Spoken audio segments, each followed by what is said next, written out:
match, we have good news for the Nick Prince fans out there, and that's that his name twin, Nicholas Price, is 5-0 in this tournament, Emma, with the counterspell heavy version of 4-color ramp in a mirror of sorts against Yuma Koizumi, who is on that 4 confounding conundrum list that so many of the Japanese contingent brought to the table.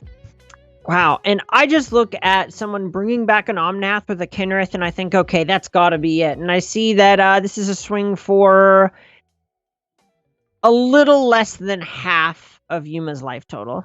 As the analyst here at the desk, how do you feel about the way this game is going so far? Every day, we stray further from God's light.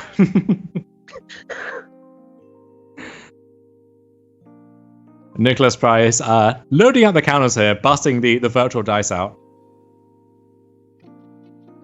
And it's a sign of how far things have gone that this attack somehow is not lethal. You know, you would think in any reasonably normal format this would be more than enough, but somehow this is just over half of the damage that Nicholas Price needs to close out this game. Bright side, this is over half of Yuma's life now.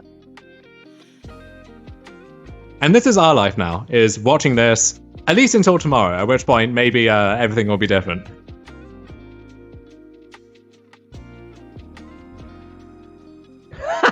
Okay, well that's step one, if we're going to make this happen. Starting to think we're in the Twilight Zone, Dom. I'm just going to level with you. Please be a Genesis Ultimatum or something. I want to have a nice sweat here. And, okay. Absolutely not. This is not real. And wait, do we have enough to cast that Terror of the Peaks before the ultimatum? I agree, Nicholas. This is nice. Honestly, I know I'm making a lot of jokes here, but all kidding aside, it's kind of incredible just how much these decks are able to do. It is somewhat easier to appreciate this when you are 5-0 in the tournament, maybe with a loss to give, and still make top 8. But still nice to see good humor from Nick Price. And this is game 3. So this is effectively a top 8 berth on the line, riding on the next couple of turns here. Okay, here's the Genesis Ultimatum. What can you do, Yuma Koizumi? There's a second Felidar Retreat, and I believe that was a Fable Passage, so another set of landfall triggers off of that.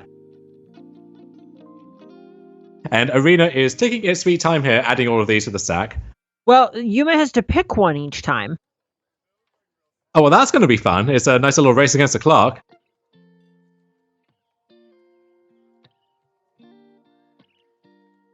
And when we see Nick Price's clock down at 1 minute 40 here.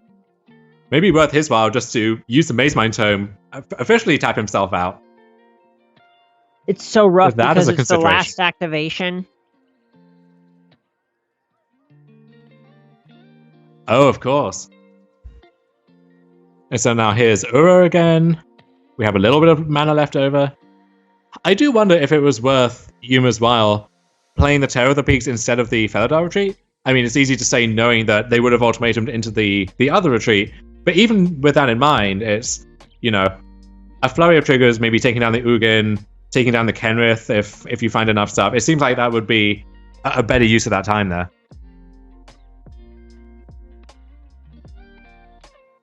As it stands, the Storm's Wrath in Nick Price's hand.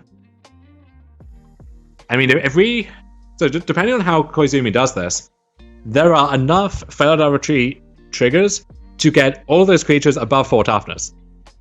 So that Storm's Wrath can either wipe up everything or nothing, depending on how Yuma chooses to do this. How many basics does Yuma have? Because you already see 5 forests on the battlefield, and everything else is clustered in so tight that, yeah, I mean, I have to think that we would have seen Yuma keep on going. Oh, Ugin can minus 0. Oh, it sure can. Of course. How could we forget?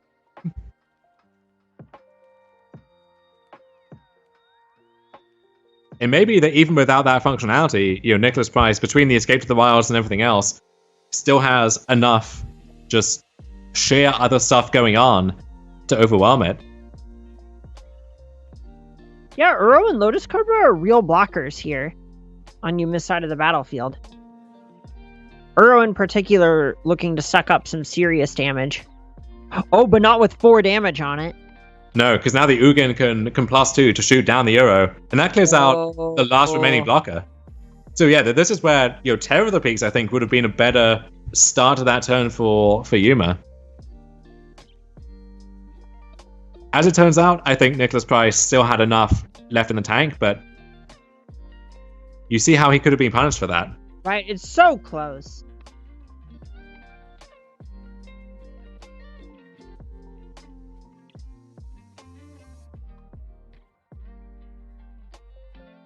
And yeah, there it is. That is at least 28 damage by my count. And Nicholas Price moving on to 6-0 in our Season 2 championship. A lock for top 8.